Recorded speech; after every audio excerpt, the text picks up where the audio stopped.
Hello, I'm Tom Wistrcill. I'm JT Wistrcill. We'd like to welcome you to another edition of From the Couch. We've moved from football to basketball now, and it's our reactions and thoughts about the Last Dance Chicago Bulls documentary, which just ended, and just a really great history tour for a person my age that got to live through all that. But for somebody that didn't live through it, what'd you think, JT? I mean, it's an even greater history tour, as you said. I mean, I didn't get to live through it, and I've learned some about Jordan watching little highlight videos, little clips and stuff like that, but I've never gone in depth and seen that. And that's something I think Jason Hare, the director, and his team did such a good job of crafting, is this picture and allowing someone like me who hasn't lived it, being able to travel back in time, taking us on a journey and being able to live it and see what it was like to be a part of this amazing team, an amazing run, and I really enjoyed it. Yeah, it was really well done. Loved all the little pieces to it. We'll get into it here in a second, but bravo to ESPN for putting this on during the pandemic, for hurrying it up, giving us something to look forward to every Sunday night. It was must-watch TV in our household, as I'm sure it was for yours. So let's first just start with kind of takeaways, kind of general stuff.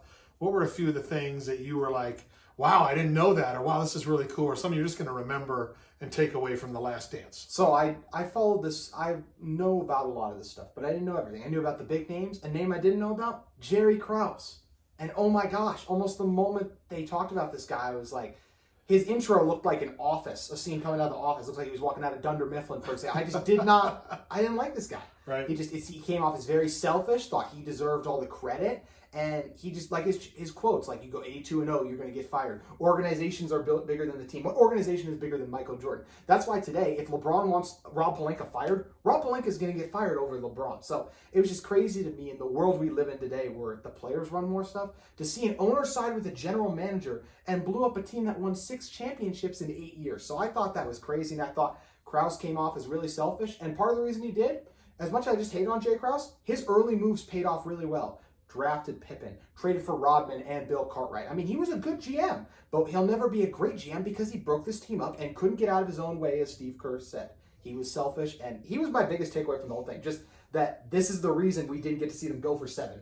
Yeah. What do you think? What were some of yours?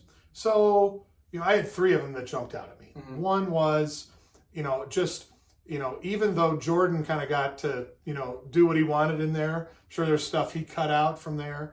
I just thought the way they built up, the season of '98 as The Last Dance, used the snippets from the past to bring us up to speed on different characters or Jordan's maturation into a great player. I thought that was really cool. And so then, to take us through kind of the entire season of '98. So number one, I thought that was really cool. My second takeaway was, I thought they did an awful job talking about how great the Bulls defense was. Those of us that watched them play back in the 90s, they shut teams down. And every time they put those scores up after games, regular season, almost all the playoff games, it'd be like 92-84, 98-86. They shut teams down. And I thought they really underplayed how good. You had 3 Greyhounds out there on defense, Jordan, Pippen, and Rodman. And they just took teams completely out of what they wanted to do. I thought they did a really bad job of building that up. And then I love the behind-the-scenes moments that you'd never see, but they got the camera crew that was filming in '98. From the conversations in the locker room, to the training room, to the benches, and that. I just thought that was really cool what the way they played off of that. And I love that insight that it shows to what's really going on. So how about you? Did you have any other kind of takeaways from that? I wanted to mention, just like I knew about the big 3, as I kind of talked about earlier, the players, and then obviously Phil Jackson. But I didn't know about the other guys. I didn't know Horace Grant and how good he was. B.J. Armstrong, John Paxson scoring the last 10 points to help them win their first championships, overcoming those Lakers teams. I mean, that was stuff I was like, you just hear so much about, and were all those guys a little exaggerated maybe at times their role? Yeah, but you see, it takes a team to win championships. And those other guys, there's going to be moments where these role players have to step up, and in a lot of cases they did. Steve Kerr hit the shot, and we got to see all of that. And I thought it was really cool to learn the names of the other guys. Unfortunately, for some reason, they didn't interview Luke Longley and I'm forgetting the name of the other good player on the Bulls' last run. Can't remember who you're talking top of about. my head, but one of the really good starters who played on their team. But either way, they left out a couple of those later guys, but learning about the role players was really cool, I thought. And lastly, Phil Jackson's journey. I mean, fascinating to me. Just center for the Knicks, kind of a hippie, grew up on an Indian reservation a little bit, coaching in Puerto Rico. I mean, just it's insane. And to see how good he was at managing egos, controlling Dennis Rodman, letting him off the leash sometimes, but making sure to get him back eventually. How to push MJ's buttons in practice, and how to deal with a disgruntled Scotty who was like, I want a new contract. And a disgruntled Jerry Krause who was like, I don't like you, I picked you, and I don't get enough credit, so I want to get rid of you. So I thought that was all really cool. And last thing I want to mention really quickly, because you mentioned the behind-the-scenes access, one of my favorite moments from the entire doc is watching Dennis Rodman try to run away from like 300 media members as they rush him because he doesn't want to talk about how he went off and partied up with Hulk Hogan and everyone at WWE. So I just thought that's the kind of behind-the-scenes access that was amazing, and I'm so happy we got to see it. Yeah, that's great. Yeah, great stuff. We could go on and on about the various things that happened in there. Obviously, the focus was on Jordan, As it should be. and the just the amazing career and person that he was. And so, I mean, I have memories. I was in grade school, middle school when he won a title at North Carolina, and then all the way through high school and college, and that when he was getting better and better as a pro, and then winning titles, and then had graduated from college and got married and all that when he was winning his titles. And so that was kind of all of my growing up years. And so I lived every season of that. You didn't live any of it. And so, you had a preconceived notion of Jordan. So talk about Jordan, what stuck out to you, what you were going to really remember about Michael Jordan from The Last Dance. I knew a lot about Michael Jordan. I knew about his work ethic. But what I didn't know is sometimes an 82 regular season can be grueling. And sometimes when you've won a couple championships, maybe slightly mundane as well. So how he motivated himself, I thought was fascinating. And the reasons he would almost make up to hate people. LaBradford Smith. Maybe he didn't say, just good game, MJ. Maybe he didn't. Gives MJ an excuse to go out on a back-to-back and drop 36 on him. Then you get guys like Kevin Johnson. Jerry Krause, his ultimate rival. And I think Jerry Krause was his ultimate rival really quick, just because he could never physically beat him one-on-one. All he could do was beat the things he said about him. So, Kevin Johnson's a great defender? No, he's not. I'm going to dominate him. You really like Tony Kukoc? Me and Pip are going to take it upon ourselves to absolutely dominate this guy in the Olympics even. And even a guy like George Karl, who wouldn't go up and say hi to him because George Karl was doing everything in his power to avoid giving MJ reasons, letting him play mind games on him, ended up creating one. So just the way he motivated himself. I mean, he was obviously the ultimate competitor. His work ethic to, even leave, play baseball, get back in shape for basketball, which I didn't even think about that, how different athletes have to get in shape. It's a pretty obvious thing when you say it, but when you really think about it, you don't think about the regimen that goes into all that. So his motivation and work ethic, you hear about it, but it's a whole other thing to see it. Yeah, no doubt about that. So the things that stuck out to me, again, having lived through it was, you remember when he was playing at a high level that he had an incredible amount of focus and determination. And then since then, it's been, 22 years since the 98 season. There's been lots of guys that have been focused and determined and that type of thing. I'd forgotten that he had unprecedented focus and determination. I've never seen an athlete ever with that level of focus that he could, and they talked about it in the series about living in the moment. But you could see the look in his eyes they'd show during games or during timeouts where you could just tell he was, okay, I'm taking over right now. Just get out of the way. And I'm gonna win the game. And I've never seen anyone be able to do that in any sport ever as good as he was able to do it. So that's number one. Number two, nobody's ever handled pressure better than him. And maybe it goes back to living in the moment, but it just never seemed to bother him. He never got too high. He never got too low. It's almost like since he was always playing at the highest level possible, there was nothing to take it up a notch. So he could never think the what ifs because he was already there. He was already at that level. And so he just handled pressure in an unbelievable way. And then last was the last 2 minutes of episode 7. Yeah. Probably the best TV I've ever watched in my entire life. Wow. When he talks about leadership takes a price, winning takes a price. He talks about people thought I was a tyrant.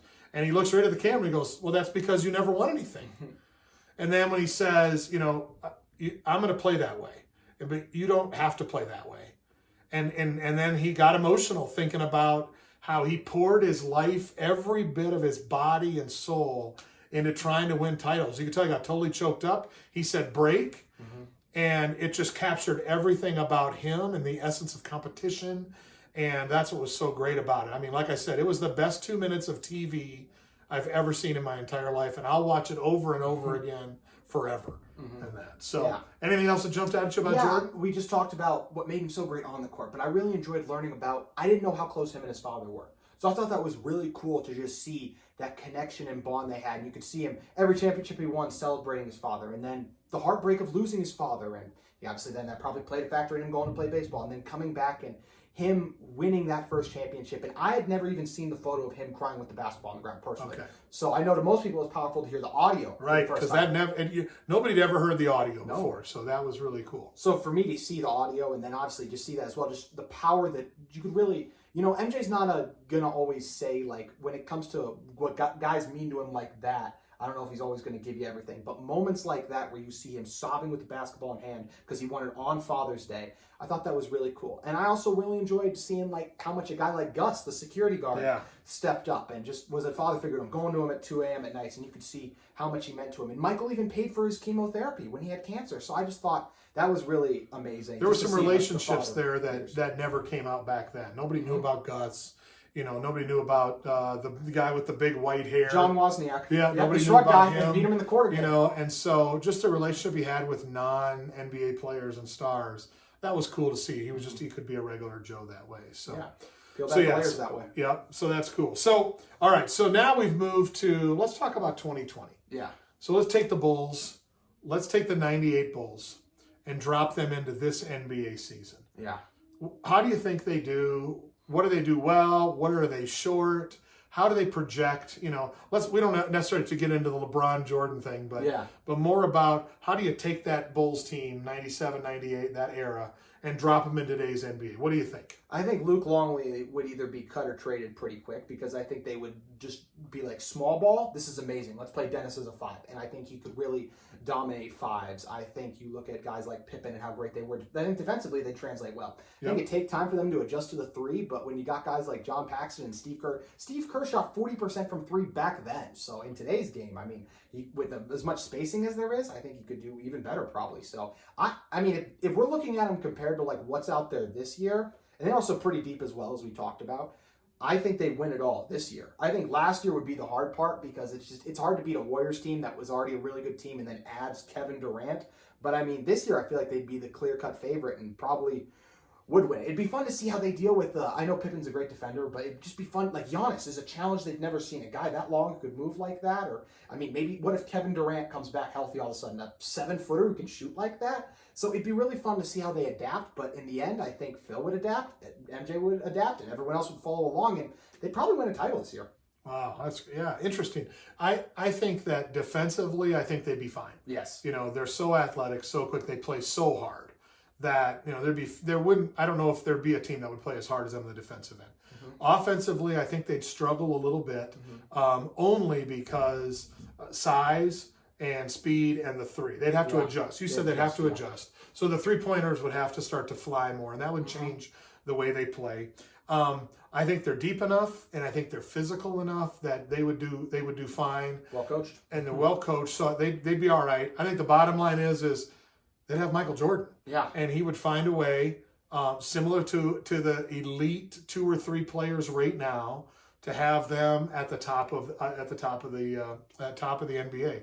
I don't know if they'd win a title, but I think they'd be right there in the mix. I'd love to see a 2020 Lakers against 98 Bulls finals. I think that'd be fun to watch. So Dennis Rodman and Anthony Davis, and besides the obvious one. Yeah, that would be interesting. And so who on the Lakers guards LeBron? I mean, guards Jordan. Yeah. How do you do that? And does Rodman has to leave Anthony Davis to go guard LeBron then? Yeah. Or is Pippen on LeBron? So Pippen's got some physical challenges if he's guarding LeBron. So anyway, it would be really interesting to see. But nonetheless, when you're having an elite player like Jordan, I just think you got a chance there. I agree. There you go. Okay, parting words. What do you got? I wanted to ask you a question. Oh, yes. Was this the greatest documentary? I think it's the greatest sports documentary I've ever seen. Is this the greatest documentary you've ever seen? So it's interesting. Sometimes a documentary is more about kind of digging into all the deep secrets with with unprecedented access. So to me, this was more of a history tour, storytelling, that a sports report that was chronicled in a great way. I don't know if it was a pure documentary, because then there would have been stuff in there that Jordan didn't want to appear in there. And I don't think there was anything in there that Jordan didn't want. So that's how I'm separating it. Yeah. But also saying it was as enjoyable a thing I've ever watched on TV. How about you? I mean, I'm very biased. I love the NBA. I love sports. And I absolutely love this documentary. It's the greatest documentary I personally have ever seen. And it was just amazing to peel back the layers and learn about it. I think you said it was interesting. It's like going back on a roller coaster you went on as a kid, and you go back on and you're like, wow, I didn't notice that like part of the ride this time. So that's what's really cool about this whole memory lane for people who have lived it and people who have not. So I just think they did an unbelievable job of balancing that as well. And I personally believe LeBron James is the GOAT, but if there's one thing Michael Jordan's the GOAT of, it's documentaries to me. That's great. Well, good. Well, thanks for joining us on our special edition of From the Couch, and we'll see you next time. Have a great day.